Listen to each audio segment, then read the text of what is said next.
In a moment that has sent shockwaves through the corridors of power and the entire nation, a heated exchange between President Cyril Ramaphosa and Deputy President Paul Mashatile was caught on a live microphone during what was supposed to be a private backstage discussion.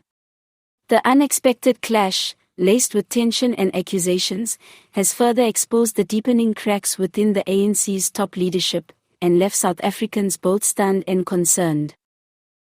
The incident occurred shortly after a national address in Pretoria, where both leaders were present for a high-profile government briefing. Cameras had stopped rolling, or so it was believed, when a still-hot lapel mic caught the explosive confrontation between the president and his deputy. The recording, now circulating widely on social media and news platforms, reveals just how fractured the relationship between the two power brokers has become. In the now viral audio, Ramaphosa can be heard accusing Mashatile of acting in contradiction to government decisions and allegedly leaking sensitive internal matters to the media. The president, sounding uncharacteristically furious, says, "You're undermining the work we're trying to do here, Paul. This isn't the time for factional games."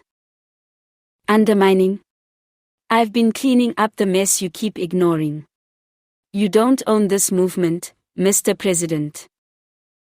The argument reportedly escalated into a back-and-forth blame game, with Mashatile accusing Ramaphosa of silencing dissent within the ANC and Ramaphosa implying that the deputy president had overstepped his authority during recent decisions involving key ministerial appointments.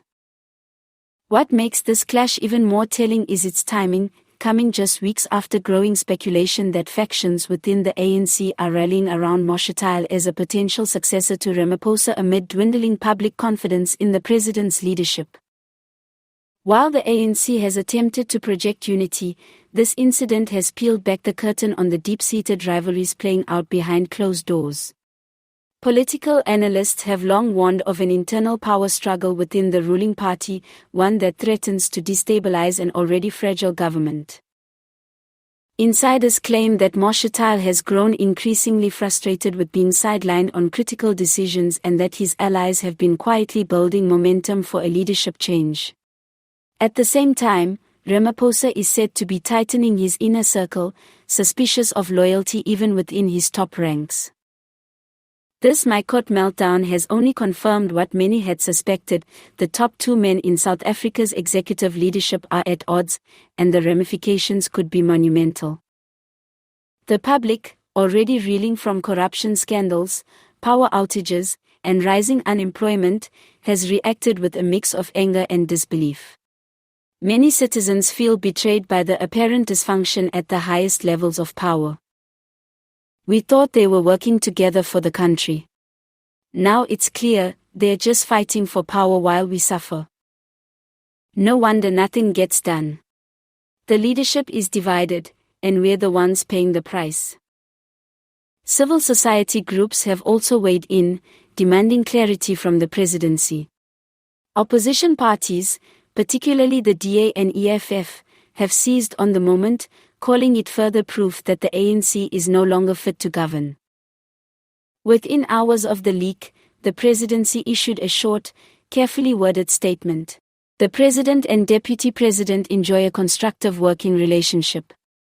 Any private conversation should not be misinterpreted or sensationalized.